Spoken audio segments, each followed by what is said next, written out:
Почитувани гледачи, добро вечер. Добре дојдовте на првиот синдикален подкаст канал Независна зона. Јас сум Бојана Спасовска, а вие ја гледате втората сезона од подкастот посветен на работничките и човековите права, синдикалното делување и граѓанскиот активизам. Во денешната епизода за состојбата во новинарството, како и за предизвиците со кои што се соочуваат новинарите и медиумските работници, разговараме со Перо Момировски, долгогодишен новинар и координатор на самостојниот синдикат на новинари и медиумски работници. Добро вечер и добро дојдовте.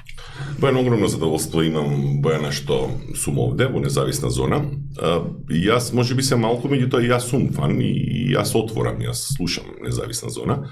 Малку заради тебе, малку заради Мартин, малку заради гостите што ги имавте. Кристина ја гледав пред 2 недели. Во секој случај можеби сум и заинтересиран за темите што ги обработувате. Во секој случај да речам дека ми е задоволство што сум овде и гостин. И нас ни е мило. Господине Момировски, како новинар со долгогодишно искуство, кога се вклучивте во синдикалната активност и што е тоа што ве натера да се вклучите и да се посветите на унапредување на работничките права? Тешко дека сега можам да се сетам на се за да направам вистинска генеза на моето учество и мојот граѓански активизам во оваа форма во синдикалното движење. Меѓутоа, веројатно од првите моменти кога сум бил вработен во Македонската радиотелевизија, сум бил дел од локалната синдикална организација, потоа минав во Алфа.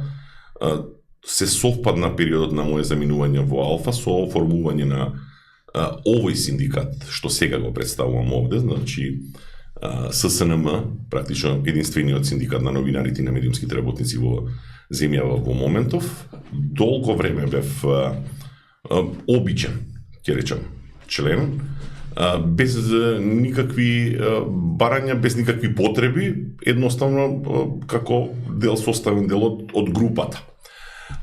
Со забелешка дека по турбулентни периоди таму каде што работев, во конкретниот случај во Алфа, се случи да има потреба од избор на ново председателство, за кое што во еден период не бе воопшто ни заинтересиран, морам да кажам наискрено, меѓутоа од друга страна работите се случуваат како што веројатно треба да се случат, некој ги реди. И дојдеме во ситуација во која што бев избран за председател на синдикална организација на Алфа телевизија, значи во рамките на ССНМ, на самостојниот синдикат на новинари и медиумски работници, и потоа нови турбуленции, проблеми со исплати, плати, услови за работа и така натаму. И факт е дека по 30 кусур години работа активно во новинарството, во спортскиот дел практично, дојдов во позиција прво да се заинтересирам живо, а второ и самите настани диктираат така да ја прифатам понудата, поканата практично луѓето што го водеа самостојниот синдикат на новинари и медиумски работници и да преминам таму. Прво како помошник, потоа и комплетно активно, сега веќе максимално посветено. Така, кажете ни нешто повеќе за самостојниот синдикат на новинари и медиумски работници. Од кога постои синдикатот и колку членови имате во моментов? Самостојниот синдикат на новинари и медиумски работници се создава во оној момент кога се создава амбиент и потреба. Практично со поддршка на Сдруженијето на новинари на Македонија се формира синдикатот на новинарите и медиумските работници. Се тоа датира од пред 15 години, токму 15, сега ќе прославуваме. Нормално, за да нешто тргне, особено на почетокот и особено во овој амбиент овде во оваа земја, треба да имаш цврсти карактери на луѓето што ќе преземат улогата да создаваат. Наша среќа е што таков човек имавме во Тамара Чаусидис, која што долги години на свој плеќи, на свој грб го носеше синдикатот, го создаваше практично, ги постави темелите, ги основа контурите, па веројатно стаса и до вториот спрат.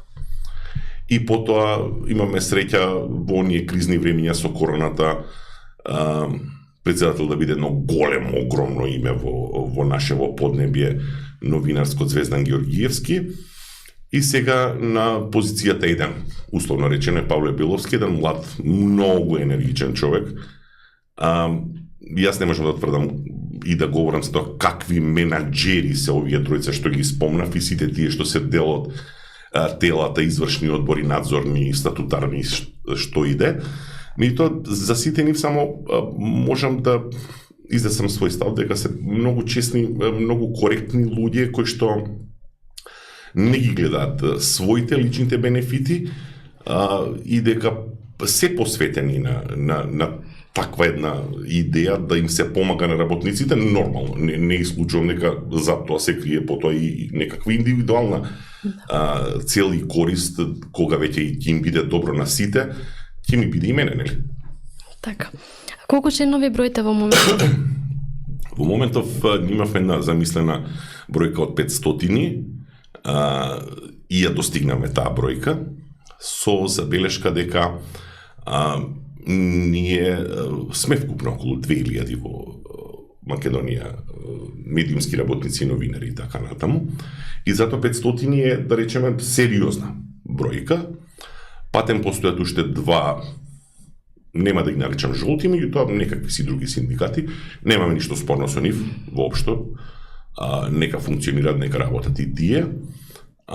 Со забелешка дека ние сме и препознаени. Сега веќе и во јавност, и она што е поважно, во нашите партнери од надвор, Интернационалната федерација на новинари и Европската федерација на новинари, нивната поддршка, нивната помош, нивните сугестии се исклучително важни и затоа веројатно работата околу синдикатот новинарски практично добро се развива во еден подолг период.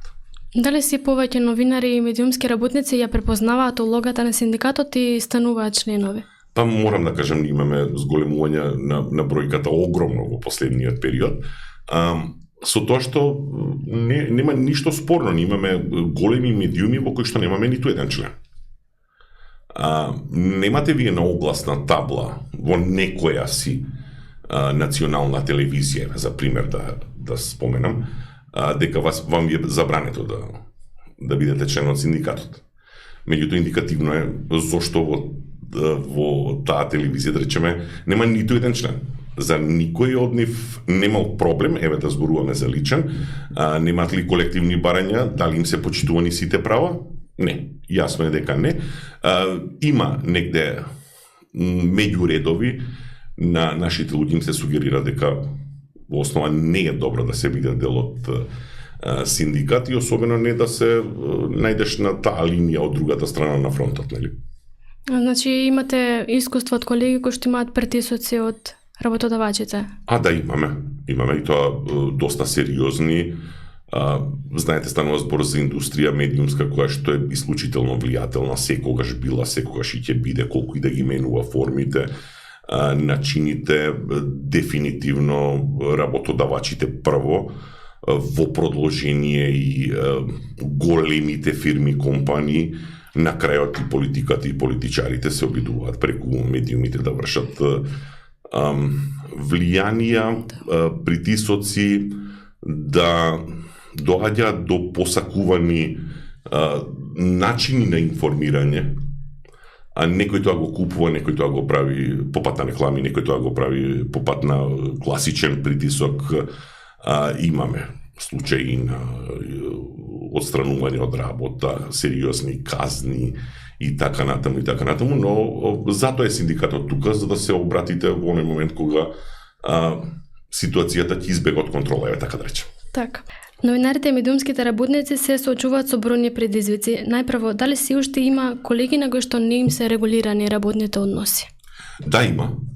Бројката сега веќе не е мала. Пред 2 години од прилика, подолг процес беше и подолго време траеше, ние направиме една сериозна, многу студиозна анкета, во која што беа опфатени 800, и сега се мислите 800 од 2000, тоа е веќе огромен процент за анкета.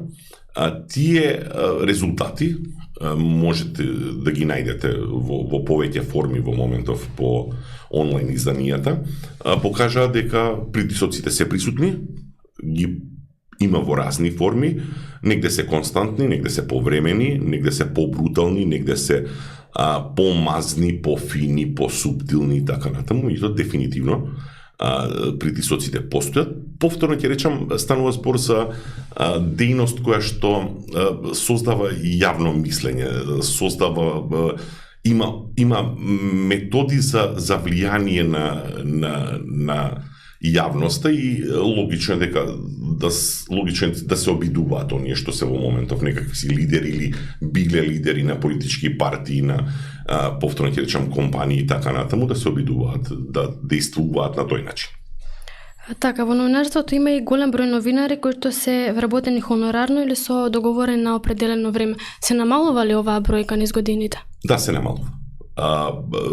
Со сериозна работа на оваа екипа на ССНМ, со постојана пресија што ние вршиме од таа позиција и колку сме сега моќни и така натаму, меѓутоа тоа и користејќи сите инструменти на законите и така натаму, се намалува бројот, меѓутоа податоците велат дека ние се уште имаме сериозна бројка на луѓе кои што немаат уредено сите работни односи. Значи, постои една форма на прекаријат во медиумите, која што вели дека имаме се уште хонорарци кои што се држат предолго како хонорарни соработници, се плаќаат на авторски договори, тоа предпоставува дека ним не им тече стаж, дека не земаат комплетни плати, не земаат здравствено. Во исто време имаме и други моменти од типот на многумина не им се исплаќа минатиот труд, не им се исплаќа вреднување според завршеното образование. Проблематична е неделата, без оглед на тоа што веќе 3 години кај нас овде важи законот дека недела се плаќа дополнително во најголем дел од професиите. Значи, тоа е еден кампус на прашања кој што се решава полека, меѓутоа тоа не оди одеднаш и кај нас не е искоренето. Значи, тргнувајќи од авторските хонорарните договори преку овие дополнителни форми. Во поново време, заради зголемување на инфлациите и инфлацијата генерално, нели, имаме и проблем со неисплата, односно неизрамнување на платите според инфлацијата. Знаете, секоја година неопходно е собствениците да ги зголемуваат во голем дел платите заради инфлацијата. Не го прават тоа сите. И сега бараме форми, бараме начини, преговараме, разговараме, се обидуваме да делуваме и да дојдеме во позиција да се зголемуваат платите, ако не повеќе, тогаш барем за оној процент колку што изнесува инфлацијата официјално во Република Македонија. Така, дали овие повреди на работничките права кои што ги напоменавте се најчестите повреди? Па да, генерално ова се тие форми, и ако имаме проблем со систематизација, имаме проблеми со колективни договори, ние практично имаме само два, не се два, и тоа во државните фирми. Кај нас овде неколку те обиди во приватните компании да подпишеме колективни договори, ги доведовме до позиција на завршна некаква позиција на преговори, меѓутоа од друга страна не успеавме. Велам, не се почитуваат и колективните договори до крај во моментов таму каде што ги имаме подпишано. Од друга страна, таму каде што нема, пак доаѓаме до посериозни проблеми, како што се класични отпуштања од работа. Значи, ние може да зборуваме за тоа дека никому не му дале доволно денови за одмор или не му го платиле викендот, празникот и така натаму, меѓутоа имаме и ситуации во кои што собственици на медиуми овде се будат во понеделник наутро, лошо спиеле и доаѓаат во својот медиум и велат денеска сакам да си заминат 10 души, 5 души, 8 души. И некој тоа се обидува да им го спроведе. И сега мерките што може да ги преземе ССНМ, да бидеме искрени, се мали. Ние можеме да бидеме медијатори, ние можеме да дојдеме во позиција да дадеме правна помош, имаме извонредни правници, ние можеме да ги тужиме, меѓутоа ние не можеме да ги вратиме на работа. Знаете, особено ако дојдеме во ситуација каде што собственикот на медиумот веќе затвара делови, не оди во бизнисот медиумски така како што одел и така натаму. Нашите собственици кога сакаат да отпуштаат вработени, кога затвораат, немам појма, веројатно најтешко им е да помислуваат дека за тоа ќе треба да ги обештетат вработените. Дури она што е најстрашно и во моментов се случува, нема да именувам многу, нели?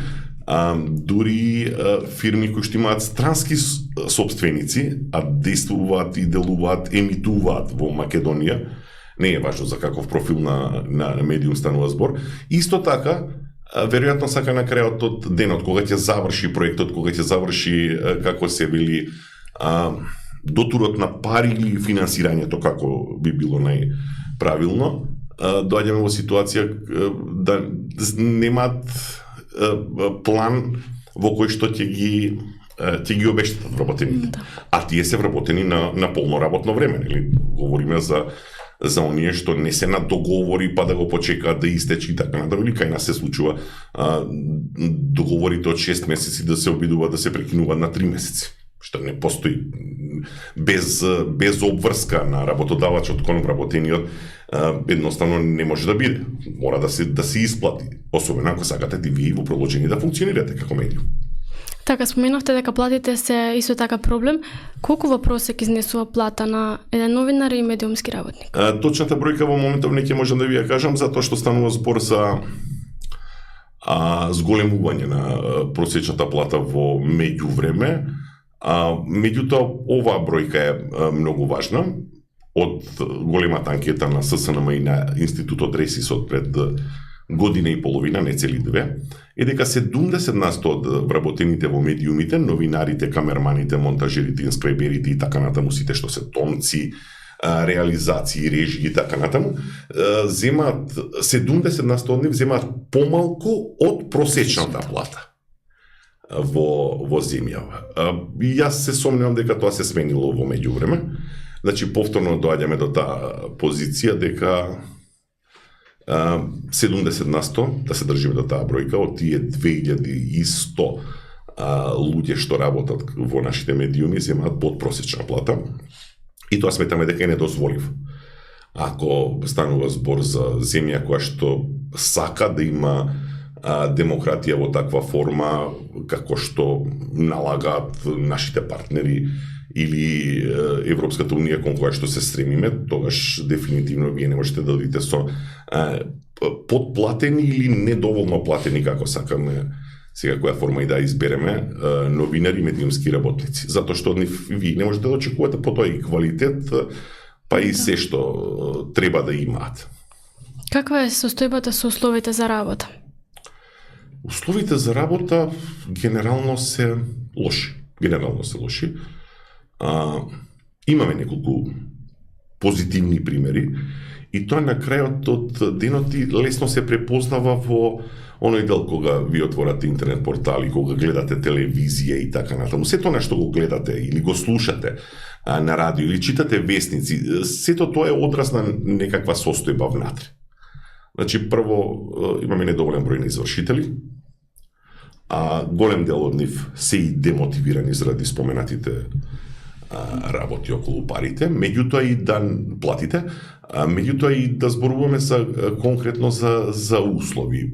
Ако вие немате доволно извршители на таа една позиција и новинарот треба да го покрива, еден новинар треба да покрива денеска 10 или 12 часа на онлайн портал, значи зборуваме за нешто што дефинитивно не е добро, нели? Генерално нели се обидуваат луѓето да заштедат на условите, што се однесува до самите работни услови, и тоа да го опфатиме, многу малку се компаниите кои што имаат доволно и простор, и техника, и камери, и се што е неопходно, супер моќни, модерни компјутери и така натаму, многу се малку. Се е тоа на раб на екзистенција, И велам, има позитивни примери, неколку, меѓутоа нив е многу интересно, кога ќе отворите, веднаш ги препознаете. Се гледа. Останатото, сето е нешто меѓу професионален и рекреативен однос. Во однос на безбедноста, со што се соочуваат новинарите и медиумските работници? Видете, Македонија долги години котираше доста добро на листата на листите на Репортери без граници, во делот на слобода, на изразување на говори и така натаму. Сега како ќе се одвива тоа во продолжение, навистина не знам. Но и тоа генерално не беше лошо, ние бевме пласирани меѓу подобри, но и, мислам дека бевме најдобра балканска земја од регионот. Не дека нема проблем. Значи, се уште постојат форми на притисоци, форми на сакани, голем дел од нив се онлайн, не се за среќа физички во живо, голем дел, иако сме имали такви ситуации каде што, како се вели, постојат директни закани и по живот, и по безбедност, и по здравие на новинарите и на медиумските работници. За среќа, велам, тоа не е така изразено, како што е во соседството, да речем, во неколку соседни земји кај нас. Меѓутоа, од друга страна, секогаш постои потреба тоа да се унапредува, тоа да се надградува и така натаму. Вие се уште имате и покрај измените во кривичниот законник, за кој што синдикатот, да речеме, беше иницијатор и го влечеше сето тоа и го доведе во фаза во која што сега новинарите и медиумските работници се изедначени со службените лица од типот на колегите на Мартин Ефремов, полицајците и така натаму. И ако дојдете во ситуација утре да се најдете на суд или пред обвинителство, ќе ве гонат како ако сте нападнале новинар, како да сте нападнали службено лице, односно полицајци. И сето тоа е велам добро, меѓутоа повторно тоа не ги запре до крај насилниците, затоа што тие се уште имаат доста комоција, особено сега во онлайн зоната, да ви нарушуваат мир, да ви се закануваат, да ве малтретираат, да дојдете во позиција да се грижите за себе и за своите блиски.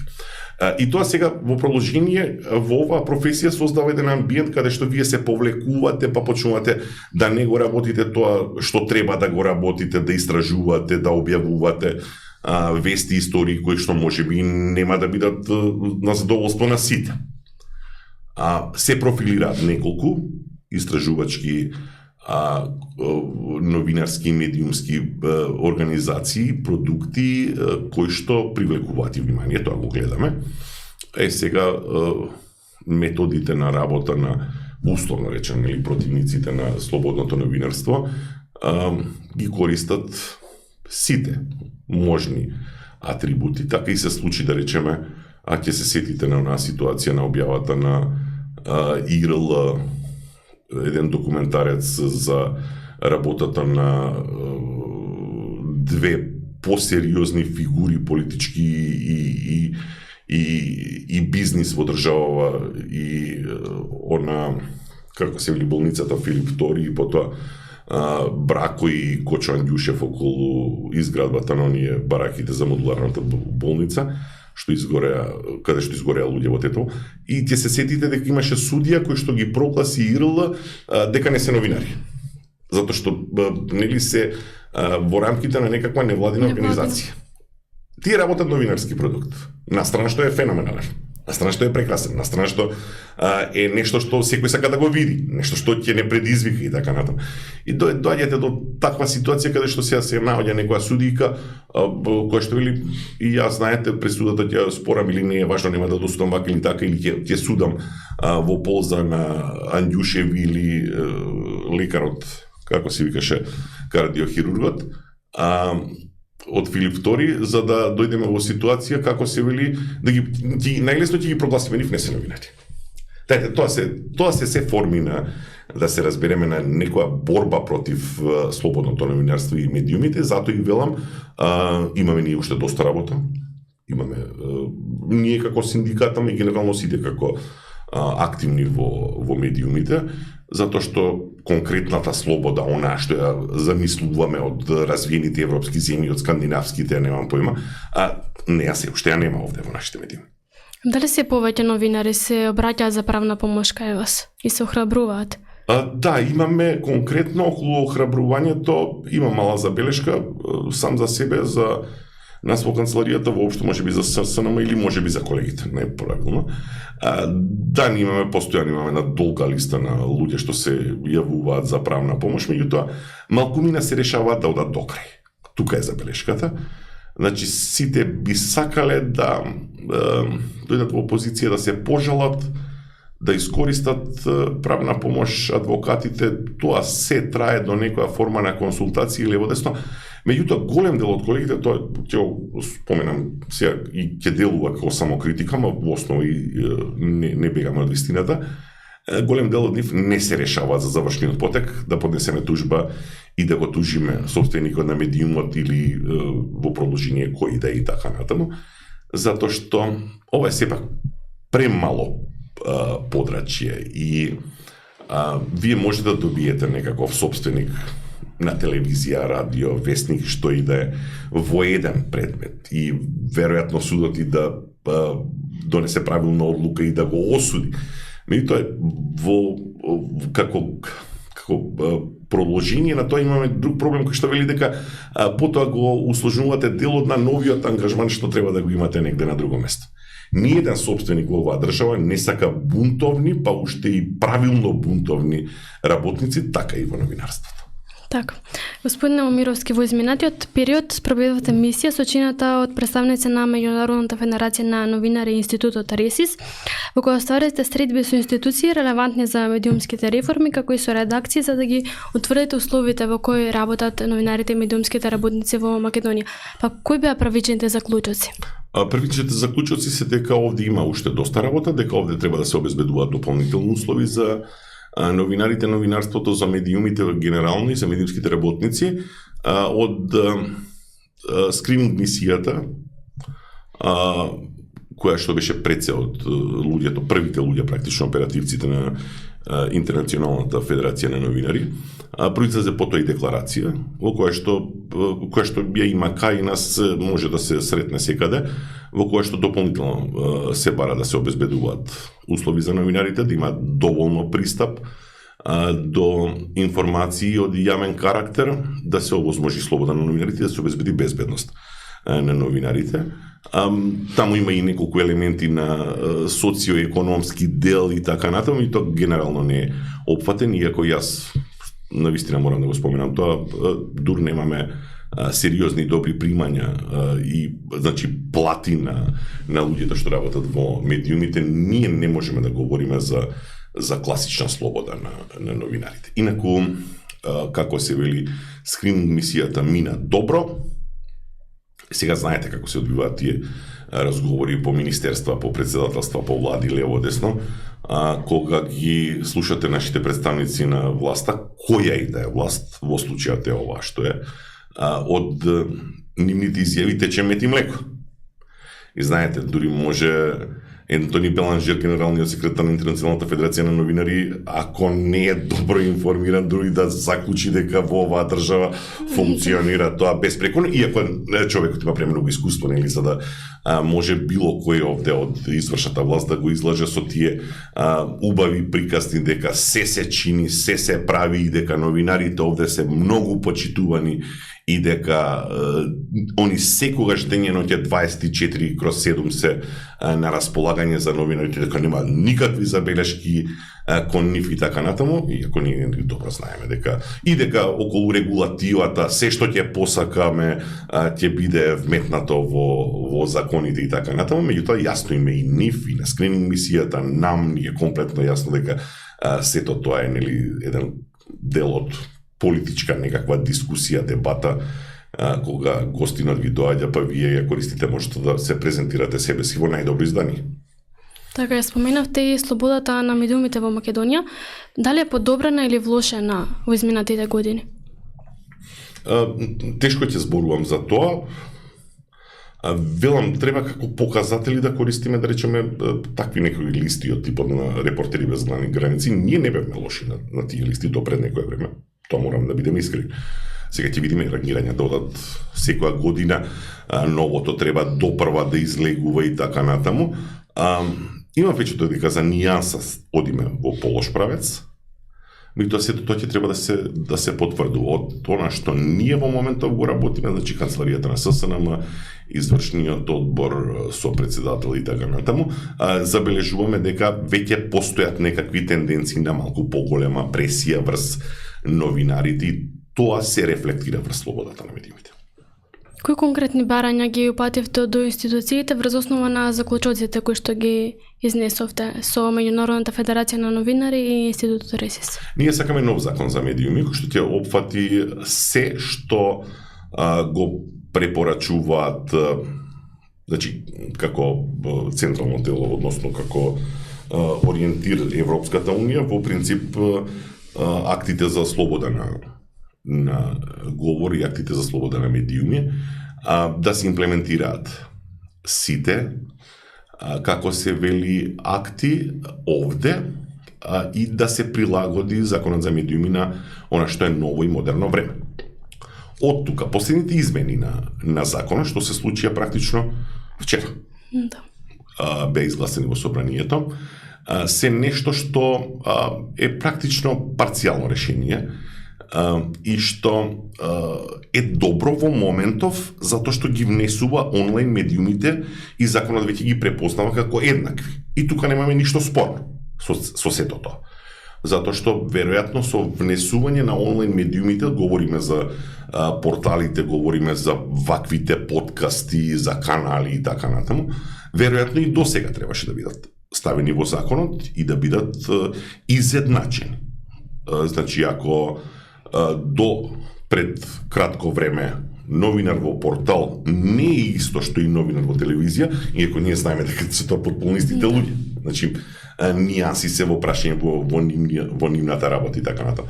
И тоа е добро. Се водеше жестока битка и дебата околу нешто што мислам дека е бенигно, меѓутоа премногу бура се крена околу тоа, околу решението колку вработени треба да има медиумот за да ги исполнува условите за да влегува во некаков регистар што допорва ќе биде оформен и кој што ќе биде во рамките на Агенцијата за аудио и аудиовизуелни и медиумски услуги.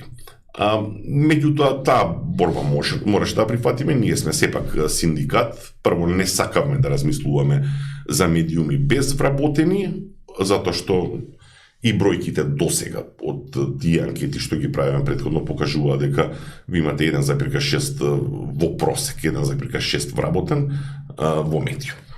Тоа не личи на ништо. Значи, од една страна ние сакавме да има вработени, затоа што и од друга страна имаме колеги кои што доаѓаат до 60 години, машки, женски, немаат доволно години за стаж. Односно, немаат доволно години стаж за пензија. Или така ќе дојде. Од тој аспект бевме така насочени. Во меѓувреме се појавија, условно речено, помалите, локалните, специјализираните медиуми, кои што па вршеа друга форма на притисок, затоа што тие па не можат да издржат со тројца вработени, со сите давачки осигурувања за тројца вработени, со плати, па нека си и минимални. Нема доволно приходи и ќе дојдеше до ситуација голем дел од нив да згаснат. Значи, точна проценка ние немаме на тоа колку ќе згаснеа, меѓутоа постоеше сериозна опасност голем дел од нив да згаснат. Постои секогаш опцијата да се групираат, да направат поголеми организации кои што ќе бидат поотпорни на се, па меѓу другото и на такви некои финансиски интервенции или вакви вработувања како што ги предвидуваше првично законот. Меѓутоа до такво нешто не гледаме дека ќе дојде до групирање на новинарите за да станат посилни медиуми. И велам потоа влегуваме во таа сторија на тој начин, наши членови се, ние мора да водиме грижа за нив, од нас бараат да интервенираме и во делот тие разговори меѓу другото доминира тоа законот за медиуми, измените во делот на онлайн медиумите во моментов, иако ние постојано се обидуваме да, како се вели во тие разговори со институциите, а сме во постојан контакт и тоа не е спорно, не е тајна, како се вели да ги наметнуваме сите оние тековни работи што се случуваат во моментов. Ние интервенираме на секоја работа што се случува во моментов во држава, во делот на медиумите. На крајот од денот мислам дека можеби некому ќе заличи дека често нашите страници се билтени за напади, за притисоци, за врз новинарите и камерманите. Дали вие ги иницииравте овие измени во законот за медиуми, односно онлайн порталите да може да се регистрираат како медиуми? Не. Точно е она што го пишува денеска дел од нашите колеги, дека онлайн медија ги покрена како се вели овие измени, и велам не е спорно дека бевме консултирани во неколку наврати, со тоа што синдикатот отвори во 2 наврата панел дискусии широки, големи, сериозни, на кои што се дебатираше. Имавме предлози на ЕНЕР, кога беше отворен оној простор, владата го седе во разгледување и бараше да се достават предлози. Доставивме и предлози, на крајот излезе некаква завршното решение, излезе некаква компилација која што нам не ни одговараше, веќе објаснив пред малку зошто, заради стравот дека голем дел од локалните и од специјализираните медиуми онлайн портали ќе гаснат или ќе имаат проблеми да преживеат. И потоа со дополнителни интервенции, дополнителни консултации беше најдена таква форма, амандмани во собрание непосредно пред завршниот чин, да речеме, гласањето. Амандманите беа предложени и усвоени во моментов за да функционирате како онлайн медиум, а во продолжение да бидете дел од регистарот на АВМУ, што допрва ќе се оформи. Треба да имате 2 вработени, треба да имате, ако сте во локални средини или специјализиран медиум, 1 вработен плюс 1 хонорарец, и нормално сите оние останати работи да се придржувате до сите акти, до кодекси етички, да имате импресум, да имате седиште, да имате правни субјекти, да имате правен субјект со медиум како основач или како му доаѓа како дел од фирмата која што ќе биде посебен субјект издавање на медиуми, односно издавање на информација. Така, господине Момировски, постојано и организирате средби со новинари и медиумски работници од локалните средини. Каква е состојбата таму и со какви предизвици се соочуваат? Споминавте дека финансирањето и недостатокот на кадар е голем проблем. Кадар веќе нема. Ние во моментов имаме неплатени, недоволно платени новинени медиумски работници и тоа ги демотивира младите. Основната информација вели дека имаме многу мал број на студенти на катедрата за новинарство и сите оние други подгрупи, медиуми, комуникации и така натаму на Универзитетот Кирил и Методи. Екстремно малку се и на Државниот универзитет во Тетово, на Универзитетот во Штип. На другите помали приватни така натаму можеби немаме точни бројки и сознанија, меѓутоа овие кои што создаваат кадри, да не се лажеме, тоа се тие предселки. Да. Имаме многу мала заинтересираност и веројатно е по прашање логика. Тие што се во моментов вработени се главно незадоволни, мали плати, недоволна безбедност, недоволна почит, респект како сакате во општеството, и логиката вели дека не се решаваат многумина од младите да влезат во медиумите и да работат како новинари или што и да е останатите дел од професиите што ги бараат медиумите. Според едно ваше истражување, речиси 1/4 од населението во Македонија живее во така наречени медиумски пустини, односно немаат локален медиум или дописник, а реално националните медиуми и ретко објавуваат информации кои што ќе им служат на граѓаните од локалните средини. Па може ли ова да се надмине, да се промени и како? Значи, Бојана добро си се подготвила за овој подкаст, за ова издание на подкастот Независна зона. Давор Цекостов работеше пред известно време на таа тема, констатира дека во многу градови и во цели региони во земјава ние немаме никакво гласило, и единствено што допира до нив се сите оние што се од, условно речено, од центарот од Скопје. Никој не се занимава со локални проблеми, што создава милион проблеми во живеењето. Не е проблем за локалната самоуправа. Сега како тоа ќе се решава, многу тешко во принцип.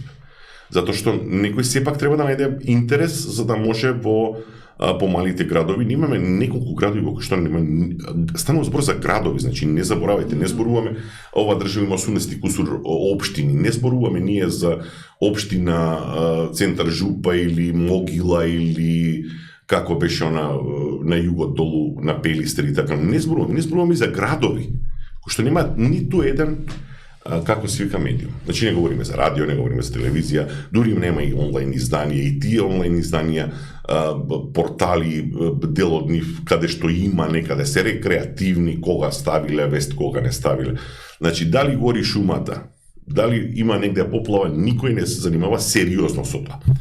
И можеби ова е проблем на генерално ниво, можеби треба субвенција, можеби треба некаква форма на помош, на крајот од денот, кога веќе сега ќе се враќам назад, што зборуваме со институциите подолг период, ние сметаме дека државата може да се вклучи во заживување на медиумите, а тоа е со отворање на медиумски фонд, односно фонд за продукти, фонд од кој што ќе можат оние што ќе осмислат и да изведат добри медиумски производи.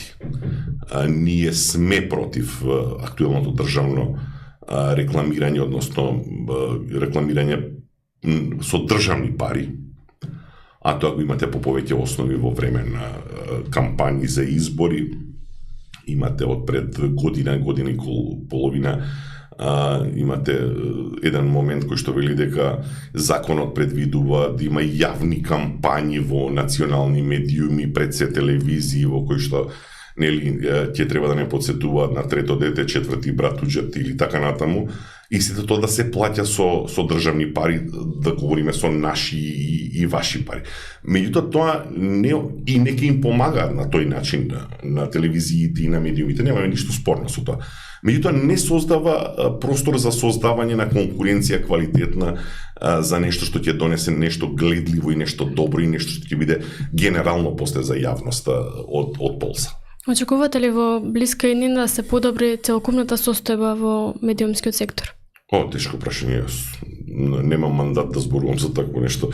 Дека може да се поправи целата слика, целокупната или не, тоа не може да го говорам. Јас само говорам за делот на тоа дека она што е во делокругот на мојата обврска, тоа е дека тука сме во канцеларијата со луѓе Дарко Доридански и Павле Беловски и останатите што ние ќе се бориме, ние дефинитивно ќе се обидуваме.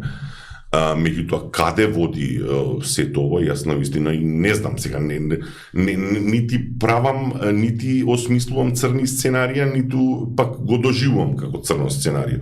Едноставно, медиумите се плод на желбите на оваа држава. Тука не е спорно. И на оние што живеат во оваа држава. Сега, дефинитивно дека заслужуваме подобри медиуми. Дека заслужуваме луѓето што работат во медиумите да бидат со подобри услови, тоа е дефинитивно.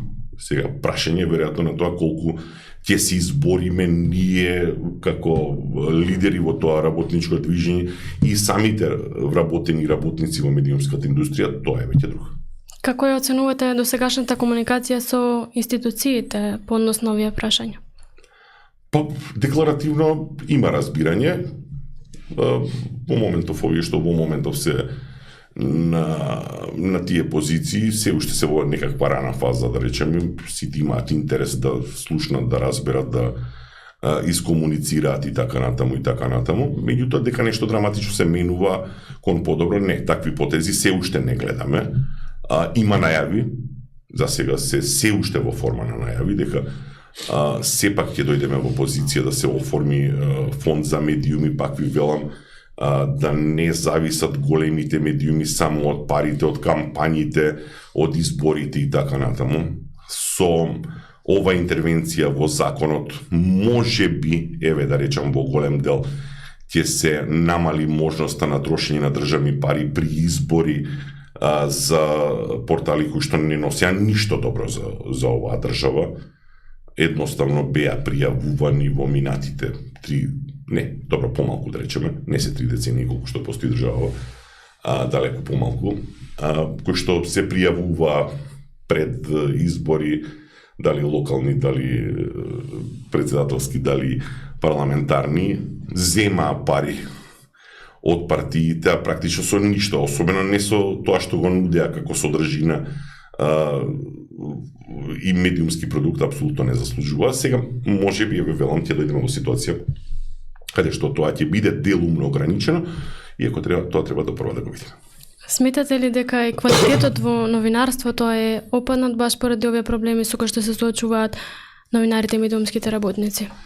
Па, знаеш како, Бојана, имаме ние ситуација во која што сите ние патиме за некои минати времиња, за некакви големи имиња, брендови од сите области, па така и од новинарството. Да, факт е дека во моментов ние немаме ликови кои што привлекуваат. Моја сега веќе премногу лично.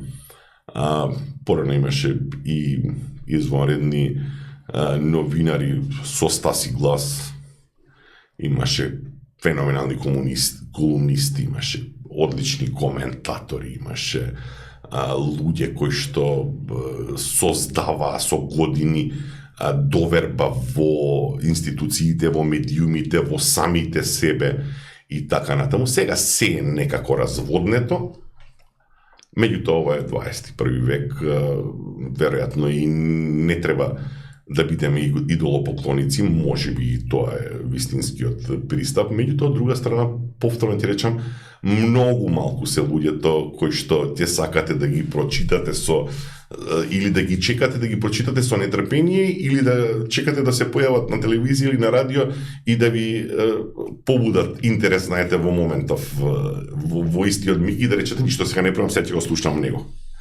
Во тој дел, да речеме, може би беше нешто подобро во некои минати времиња. Од друга страна, па знаете како може би ќе не демантира следната декада, ќе не демантира, може би се појават луѓе што се добри и квалитетни. Во моментов има неколку медиуми кои што јас лично, повторно само лично, ги сакам да ги следам. Има неколку во кои што навистина имам добро. Гледам дека работат. Дали некој ги плаќа, финансира, ги поддржува, дали некој ме приврзаник, не ме интересира. Битно е дека има медиуми во кои што јас, да речем, имам добро. Тоа се, например, 360 ИРЛ и така натаму, кои што се одделот на спортските, Спорт 1 и така натаму, кој што, ама тоа е повторно ти речем некаков афинитет личен, кој што имаш умно, има дума, има доста медиуми за кои што може би сега во прашање лична релација, јас ги знам луѓето, знам дека се правилно размислуваат, знаете, знам дека нема да се продадат, знам дека нив нема да им значи како се вика, ако ги зема тој директор и ќе ги почасти кафе ручек или ќе му плати 2 дена у Солун. Знаете, може би станува збор за некое сознание што јас го имам малку повеќе. Малку е поспорно околу телевизијата, таму е загубена довербата. Страшно. Таму имаме ние неколку национални концесионери кои што нема доволен број на следачи, знаете, зборуваме за нешто што е елементарно, може да имаат реклами колку сакаат, меѓутоа немаат гледачи. Следниот момент е обидот да се привлечат гледачите со содржини кои што се во немала рака чудница, турски серии, стројници, квизови со голи луѓе и така натаму, знаете. Тоа е веќе еквилибризам еден кој што овде се практикува, јас и немам ништо спорно, тоа го осмислуваат, си имаат менаџери луѓето и така натаму, и тоа дефинитивно довербата во нив е намалена драматично некогаш. ние им верувавме и јас говорам за себе, верувам во медиумите. Сега за да имаш информација ти треба да отвориш 5, 10, 18 медиуми за да утврдиш дали сообраќајката била на вистина на тоа место заради тие причини и дека има толку жртви или толку повредени. Од првиот можете да добиете тотално грешна представа. Може да бидете класично излажени. Така. Од неодамна во рамките на синдикатот се формира и женската медиумска мрежа Еднаква, која е неформална мрежа за јакнење на положбата на жените во медиумите и нивна заштита од дискриминација, навреди, закани и така натаму. Каква е положбата на жените во медиумите? Ние обрнуваме доста внимание на родовите баланси и така натаму. Во основа имам впечаток дека ние не треба да водиме сметка за тоа, затоа што ние немаме никаков товар од некое минато, второ праксата покажува дека нашите именувања, поставувања, преземање на обврски, одговорности, извршување на задачи апсолутно не зависи од тоа дали се машки или женски. Особено што ние не креваме товар, нели, и не пумпаме гуми. Значи, во телата на синдикатот е сето тоа до тој степен измешано што апсолутно не вреди да се зборува. Меѓутоа, факт е дека во земјава, очигледно тоа што го чувме од колегите, имаме проблеми со непочитување на еднаквост. Настрана што тука си спецификите кога станува збор за нашите колешки. Значи, знаете, малку е потешко, јас сум координатор на Еднаква и сум веројатно единственото машко таму покрај Дарко Доридански кој што водиме сметка во дело на организацијата. Меѓутоа, факт е дека ние не сме ги чуле тие работи. И јас лично дека ти одиш да разговараш за работи и тебе те прашуваат дали имаш ти намера да раѓаш. И сега тоа се случува, ние имаме доверба целосно во колешките, тоа е дефинитивно така. Второ, имаме ситуации сега веќе од праксата кај што на колешка ти е, како се вика, завршено вработувањето, односно договорот, и игра на случај што е трудна 5-6 месеци, не се продолжува. Околу именувањата, ние не е дека немаме главни одговорни уредници и директори на медиумите. Меѓутоа, од друга страна, повторно се помалку. И сето ова бараше акција. Ние се решиме со една група на цврсти, стабилни, жестоки, етаблирани и пред се бистри девојки и жени да ја оформиме Еднаква. Еднаква во моментот функционира како секција, практично, како тело на ССНМ.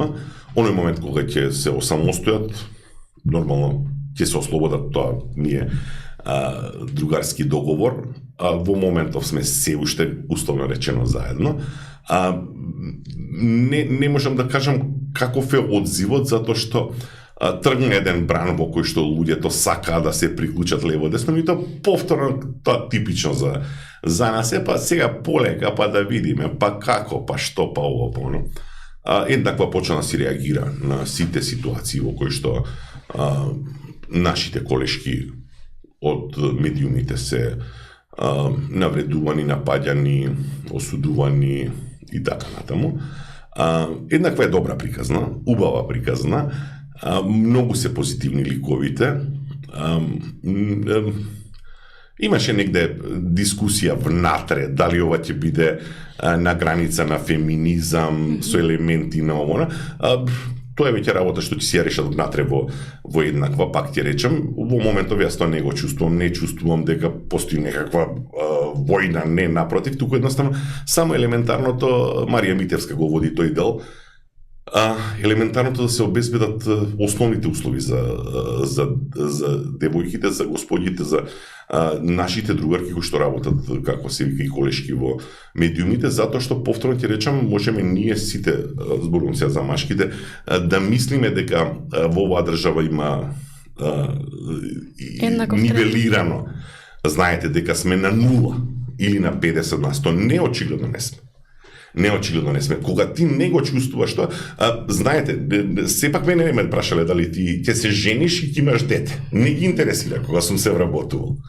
А очигледно кај дел од нашите газди, сега предпоставувам дека ова е во медиумите ние што го знаеме.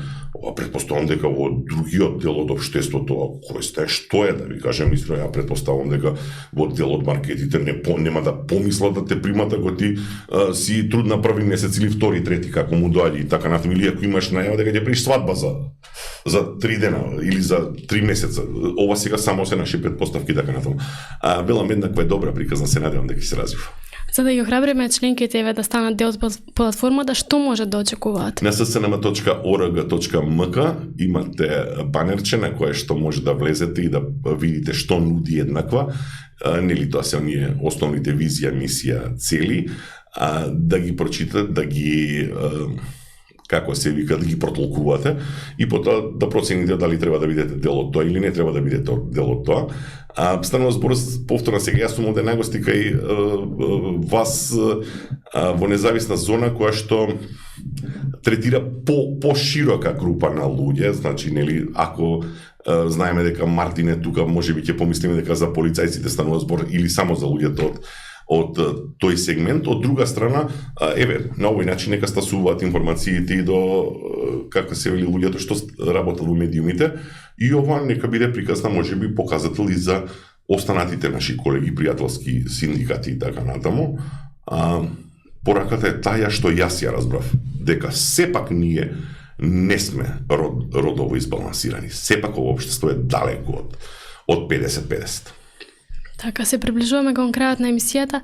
Може ли да издвоите дел од синдикалните успеси кои што ги имате постигнато и следните синдикални активности? Тешко е да зборуваме за било какви успеси, ништо нема да зборуваме за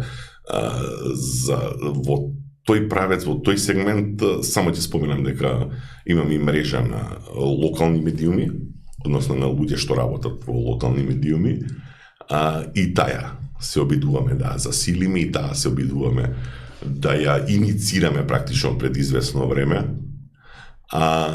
Синдикатот на новинарите во моментов се обидува да избегне од она што е стандард за синдикат. Да делиме јајца и кокошки. Од друга страна, не криеме и дека сите тие бенефиции од тој тип не се лоши. Знаете, привлекуваат. Мислиме дека сме ниво повеќе, мислиме дека сме малку повисоко, од друга од страна како бенефиции се секогаш пожелни во сите ваков профил на организации. Морам да кажам само дека јасна цел конкретна немаме. Ние во моментов имаме се уште фаза во која што треба да се стабилизираме и етаблираме. Не е дека во општеството не сме присутни и познати, меѓутоа повторно бара да се зацврстите на тло, на цврстота да загазите. Тоа нормално предпоставува и финансии, тоа предпоставува и помош, тоа значи и донации, и проекти и така натаму, затоа што членарината нас конкретно не покрива. Нас членарината ни е само за елементарните работи. Сакаме подобри услови за луѓето во медиумите, за новинарите, за медиумските работници и ќе се бориме жестоко и се бориме жестоко. Апсолутно не велам дека имаме кој знае какви успеси, нити можам нешто да ветам. Од друга страна, сега да не се враќаме на основите. Ова е крај на емисијата, зборуваме за синдикални организации, а дури на крајот ќе треба да зборуваме дека силата на синдикатите е колку што е силата на работниците, храброста, моќта да се обединат и заеднички да ги побарат и да ги остварат правата. Значи, пак ќе речам да не дојдеме сега до инверзии во емисијава, меѓутоа факт е дека на крајот повторно се сведува на тоа.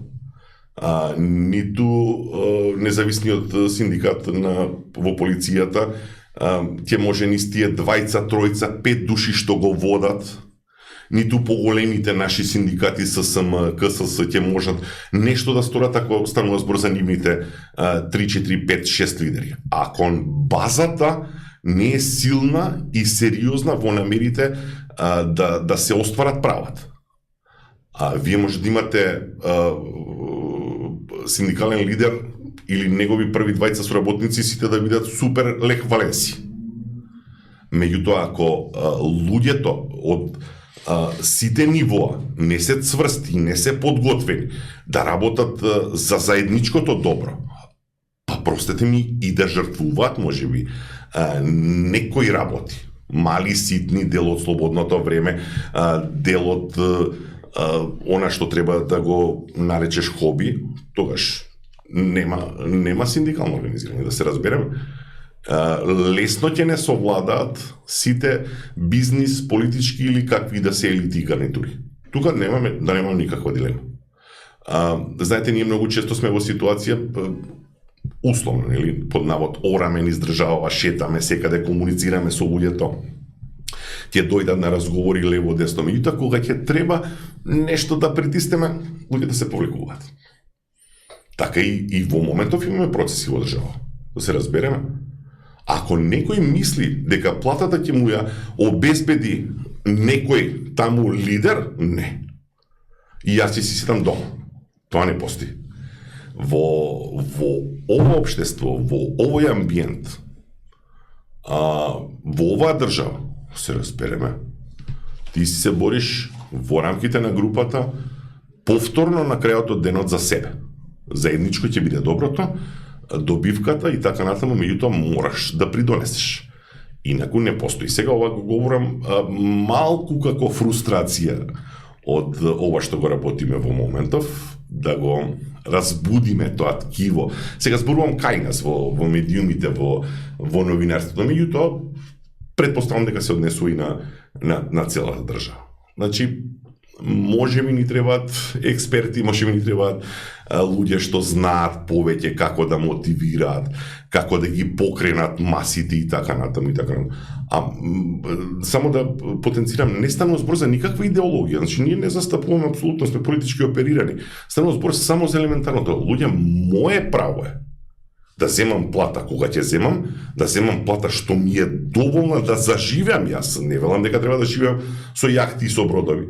Туку тоа што ќе го одработам, да го добијам, од друга страна да не биде минимално, да не биде колку само да можам да екзистирам и да постојам на земјинава топка.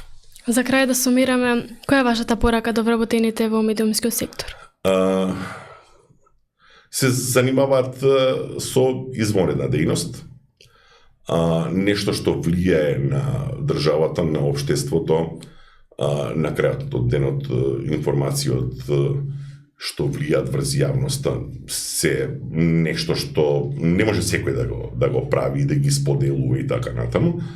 Од друга страна, ова е можеби потешкиот период, ова држава памти подобри времиња, кога во медиумите добро функционираше, беа моќни, беа големи, беа силни, беа помалку можеби, вработените беа со сите бенефиции, беа со големи плати и така натаму и така натаму. Сега ова е малку потежок период, меѓутоа секој според тоа што го заслужува и што ќе го одработи, ќе си го пронајде на крајот, како велам, местото под сонцето се наоѓа. Пораката за колегите е дека, впрочем, и овде сум во независна зона, па нека биде во тој смисол, заедничка борбата е што ни предстои, што ја имам и во моментов практично, и дека нема начин некој друг да ви ја избори и да ви ја донесе победа во смисол на тоа, на обезбедување на она што мислам дека нели го заслужуваме и така натаму од тоа што сме го одработиле. Ви благодарам на гостувањето. Благодарам и јас, драго ми што бев во независна зона, се надевам дека беше интересно. Поздрав до сите овие дечки што стојат за подкастот. Ова е добар начин, добар модел да се иницира. Во моментов и овде ќе оди нормално тешко со привлекување на вјуерси, следачи, сабскрајбери и така натаму. Меѓутоа, од друга страна, тоа е начинот. Добро е што ги ширите погледите, дека лепезата ја отворате и за другите, не само за одредени гранки.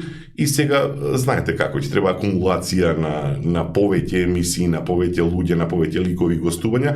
Меѓутоа, ако издржите, ќе биде добро за вас, добро и за нас сите што сме условно речено посветени на овие права на граѓаните во Република Македонија. Благодарам, Бојана, благодарам за сите. Вам, почитувани гледачи, ви благодарам на вниманието. Се гледаме во наредна епизода. Поздрав!